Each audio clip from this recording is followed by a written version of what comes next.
તો હાય ફ્રેન્ડ, જય માતાજી બધાના. અને પહેલાં તો બધાનો ખૂબ ખૂબ આભાર, થેન્ક યુ કે આટલી આપણી મારી એટલે કે ચિંતા કરવા માટે.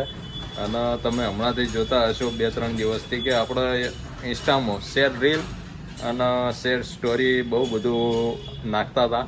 અને તમે બધામાં કેટલાય મને મેસેજ કર્યા, કોલ કર્યા, જેમની પાસે મારા નંબર હતા એમને કોલ કર્યા, હગાવાલામાંથી 2-3 ફોન આવી ગયા અને કેટલા બી મેસેજ આવ્યા હતા, બહુ મેસેજ આવ્યા હતા કે ભાઈ તમને શું પ્રોબ્લેમ છે, શું ટેન્શન છે, અમને કહો તો અમે કંઈક હેલ્પ કરીએ. ભાઈ કેટલા બી કોલ ને મેસેજ બહુ જ આવ્યા.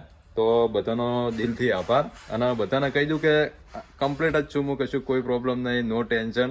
પણ આ તો એમાં એવું હતું કે વ્લોગ હમણાં પતી ગયા હતા બરોબર, એટલે ઇન્સ્ટામાં નાખવા માટે કોઈ આપણી જોડે બીજું પડ્યું નહોતું, એટલે ડાયરેક્ટ સેટ રીલ અને સ્ટોરી જ લગાવવાનું ચાલુ કર્યું. બાકી બીજો કોઈ આપણને પ્રોબ્લેમ નહોતું કે નહોતું કોઈ ટેન્શન. અને ટેન્શન જેવું આપણે રાખતા નહીં કે લેતા નહીં બરોબર ને. તમારી હોમ તમારો ભાઈ ઊભો છે કમ્પ્લીટ એકદમ સહી સલામત, કશું કોઈ પ્રોબ્લેમ નહીં, કશું કોઈ આપણે ટેન્શન જેવું રાખતા જ નહીં.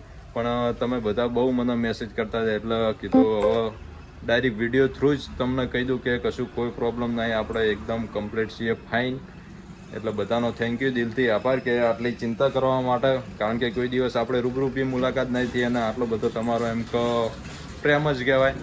બહુ મેસેજ કર્યા, કોલ બી આવ્યા, તો તમામનો થેન્ક યુ, દિલથી આભાર. અને કમ્પ્લીટ શું કશું કોઈ નહીં થયું. અને રીલ્સ તો એવી બનાવતા રહીએ બધા લોકો સ્ટોરી, અને બહુ એવું ઘાયલ આશિકો ઘણા હોય છે એટલે એમના માટે સ્પેશિયલ આપણે બનાવીએ છીએ અને ઉતારીએ છીએ બરોબર ને. બાકી કોઈ મને કોઈ પ્રોબ્લેમ નહીં, નો ટેન્શન, આઈ એમ ફાઇન, કશું કોઈ પ્રોબ્લેમ નહીં. તો જેવો સપોર્ટ કરો છો એવો તમારા ભાઈને કરતા રહેજો ને. હવે ચોક જાશું એટલે પાછા વ્લોગ બનાવી દેવું, એવું કંઈ છે નહીં. જય માતાજી.